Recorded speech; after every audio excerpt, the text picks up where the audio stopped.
ప్రయాగ్రాజ్లో దాగివున్న సరస్వతీ నదిని శాస్త్రవేత్తలు గుర్తించినట్లు చెబుతున్నారు. త్రివేణీ సంగమంలో కనిపించని మూడో నదిగా భావించే ఈ సరస్వతీ నది భూగర్భంలో ప్రవహిస్తున్నట్లు తాజా పరిశోధనలు సూచిస్తున్నాయి.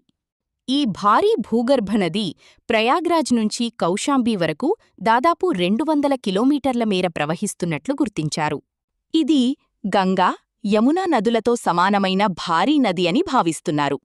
ఈ నది వెడల్పు సుమారు 4-5 కిలోమీటర్ల వరకు ఉండగా భూమికి 15 మీటర్ల లోతులో దాగి ఉన్నట్లు పరిశోధకులు గుర్తించారు. దీన్ని ఎలా కనుగొన్నారు?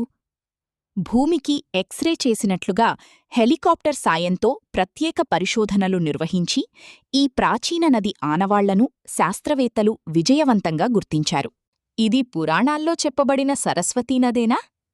ప్రాచీన గ్రంథాలు, పురాణాల్లో ప్రస్తావించిన సరస్వతీ నది ఇదే కావచ్చని పరిశోధకులు భావిస్తున్నారు. ఈ నది భవిష్యత్తుకు ఒక వరంగా మారవచ్చు. వర్షపు నీటిని ఈ నదిలోకి మళ్లిస్తే భూగర్భ జలాల కొరత సమస్యను గణనీయంగా తగ్గించే అవకాశముంది.